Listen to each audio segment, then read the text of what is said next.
नमस्कार, मैं कमलेश कबीर आपका एक बार फिर स्वागत करता हूं इस नए एपिसोड में। आज के इस एपिसोड में हम बात करेंगे कांग्रेस पार्टी की सीडब्ल्यूसी की मीटिंग की।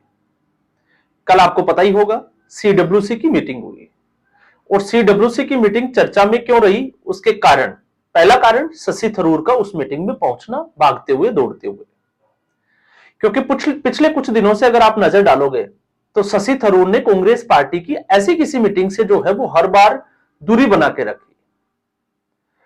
और जब से ऑपरेशन सिंदूर के बाद डेलीगेशन का हिस्सा बनाया गया शशि थरूर को, उसके बाद से लगातार जो है वो कांग्रेस पार्टी में शशि थरूर को लेकर नाराजगी साफ तौर से देखी जा सकती है।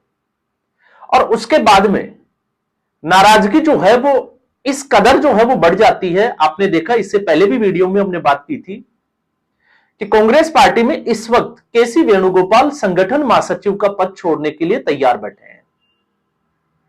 क्यों? क्योंकि अब जो है वो उनका इस पद से मन भर चुका है, या फिर हम कहें कि लगातार कांग्रेस पार्टी की असफलताओं के बाद इस वक्त अगर आप देखोगे तो लोकसभा चुनाव के बाद हरियाणा के विधानसभा चुनाव हुए और हरियाणा के विधानसभा चुनाव में टिकट वितरण को लेकर, या फिर हम कहें कि केसी वेणुगोपाल को घेरा गया। उसके बाद महाराष्ट्र के बाद बिहार। तो बिहार में आते आते जिस तरीके से टिकट वितरण के जो है वो गलत तरीके से टिकट देने के आरोप लगे, तो उससे आप समझ सकते हैं कि मामला जो है वो कितना गंभीर था। तो अब केसी वेणुगोपाल को लगता है कि अब उनको राष्ट्रीय स्तर की राजनीति के बजाय राज्य स्तर की राजनीति में जाना चाहिए। दूसरा, इसका कारण यह भी हो सकता है कि इस वक्त प्रियंका वाड्रा को लेकर कांग्रेस पार्टी में बहुत कुछ चल रहा है और खबर यह भी है कि प्रियंका वाड्रा को एक बड़ी जिम्मेवारी दी जा सकती है। अब बड़ी जिम्मेवारी कौन सी हो सकती है, या इससे पहले नहीं दी गई हो, ऐसा तो है नहीं, इससे पहले भी जिम्मेवारी दी गई थी। 2019 के लोकसभा चुनाव में उत्तर प्रदेश में आधे से ज्यादा उत्तर प्रदेश का इंचार्ज बनाया, लेकिन सीटों की संख्या कितनी रही? एक सीट जीत पाए। राहुल गांधी अपनी सीट अमेठी तक हार गए और उत्तर प्रदेश गांधी परिवार की कर्मस्थली राजनीति के रूप से, और वहां पर सिर्फ और सिर्फ सोनिया गांधी अपनी सीट बचा पाई रायबरेली। उसके बाद में 2022 के विधानसभा चुनाव में पूरे उत्तर प्रदेश की जिम्मेवारी प्रियंका गांधी वाड्रा के साथ, और 403 सीटों वाली इस पूरी विधानसभा में, इतने बड़े राज्य में कांग्रेस पार्टी मात्र 2 सीट जीत पाई। तो ऐसा नहीं है कि इससे पहले प्रियंका वाड्रा को जिम्मेवारी नहीं दी गई हो, जिम्मेवारी दी, लेकिन परिणाम आपने देखा सामने है।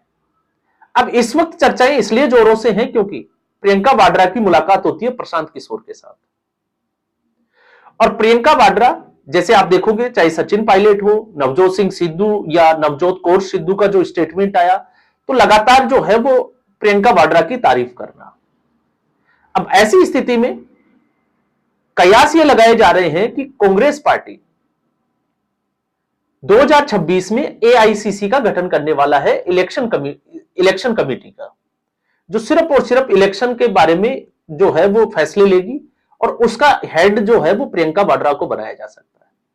अब इसमें एक दूसरा पेच भी जो है वो फंसा हुआ है, और वो पेच ये है कि ऐसा जो है वो पहली बार नहीं, 2022 से लगातार इस बात का जो है वो जिक्र किया जा रहा है। पहली बार इसकी मांग उठी थी 2022 की कांग्रेस का जो अधिवेशन हुआ उदयपुर में, उस अधिवेशन में, और यह भी तय हुआ था कि किसी भी व्यक्ति का जो बड़े पदों पर है उनका कार्यकाल तय किया जाएगा, जिसका जिक्र हरियाणा विधानसभा चुनाव हारने के बाद में रणदीप सुरजेवाला ने इस्तीफे की पेशकश करते हुए कहा था कि अब जो है वो अजय माकन और केसी वेणुगोपाल, उनसे भी कांग्रेस पार्टी को इस्तीफा लेना चाहिए। तो ऐसा नहीं है कि इसी बार हो रहा है, यह पहले से भी कांग्रेस पार्टी का ऐसा प्रयास है।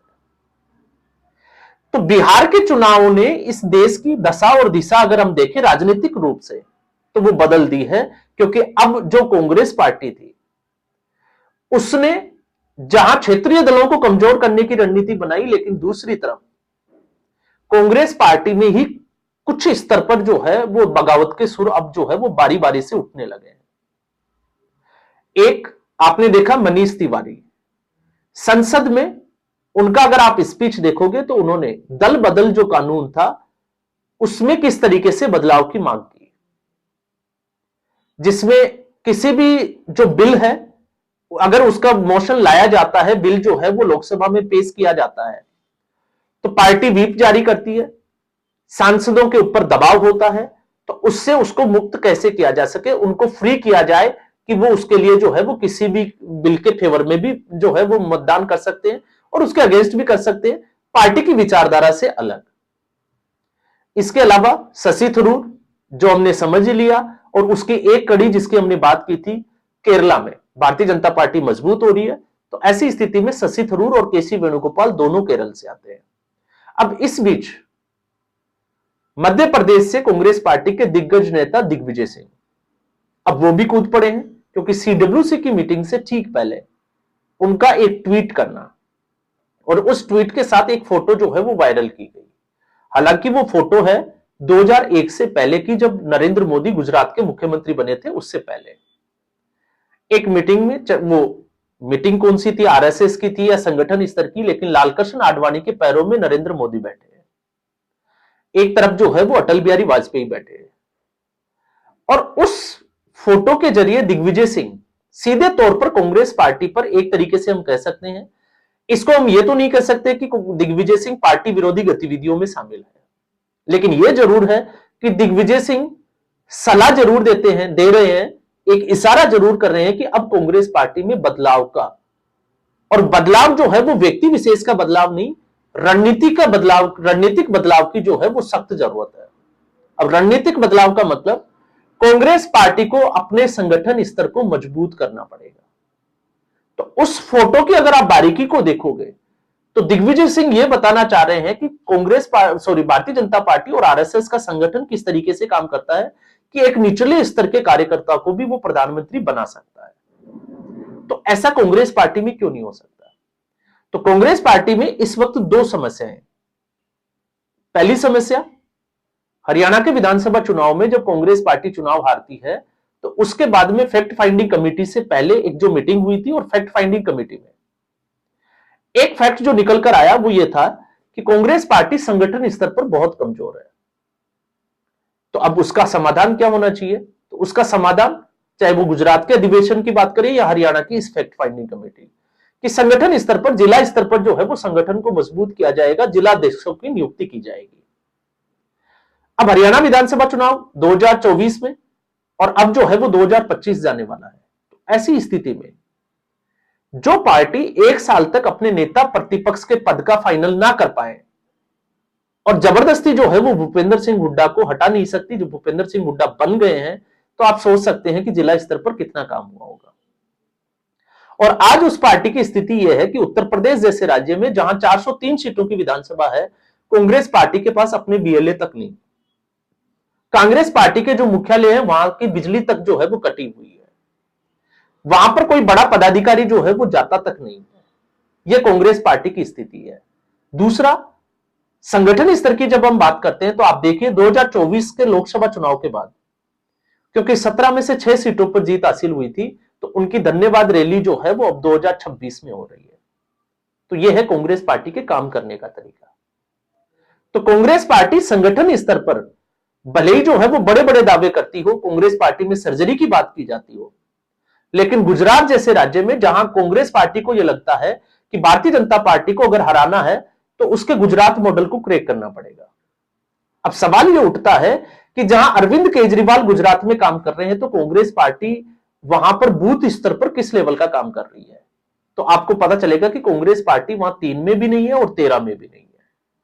उल्टा इसके अहमद पटेल के बेटी और उनके बेटे का अगर आप स्टेटमेंट देखोगे तो आपको समझ में आएगा कि कांग्रेस पार्टी की गुजरात में सच्चाई क्या है।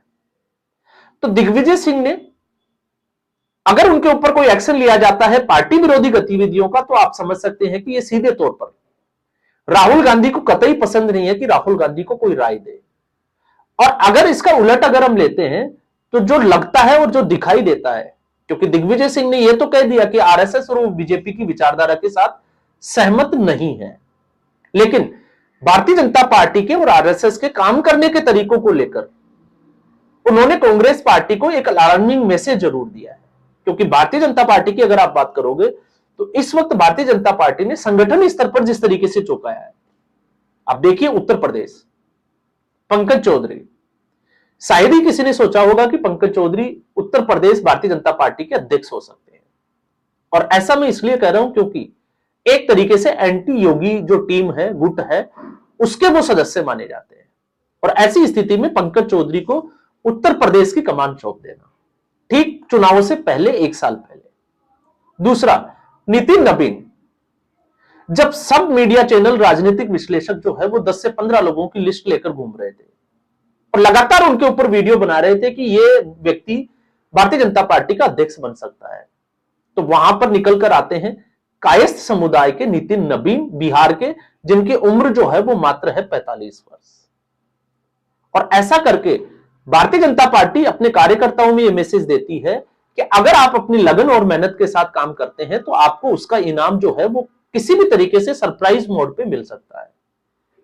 आप याद करिए राजस्थान का मुख्यमंत्री, किसी ने सोचा था कि भजनलाल शर्मा जो है वो राजस्थान के मुख्यमंत्री बनेंगे? खुद भजनलाल शर्मा को भी एहसास नहीं था, लेकिन वो मुख्यमंत्री बन गए।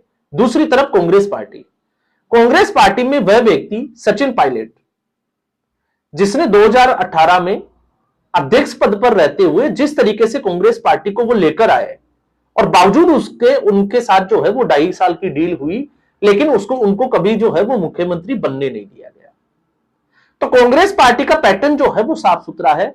और ठीक उसी पैटर्न पे अभी आप देखिए कर्नाटका, डीके शिव कुमार पार्टी के अध्यक्ष थे, पार्टी को जिताकर लेके आए कर्नाटक में, 2.5 साल का उनके साथ फॉर्मूला तय हुआ, लेकिन सिद्धारमैया कुर्सी छोड़ने को तैयार नहीं है। दूसरी तरफ शिवराज सिंह चौहान, जो लगातार एंटी इनकम्बेंसी के बावजूद, और एक तरीके से लैंडस्लाइड विक्ट्री होती है मध्य प्रदेश में, और उनको मुख्यमंत्री नहीं बनाया जाता है, मुख्यमंत्री बनाया जाता है मोहनलाल यादव को।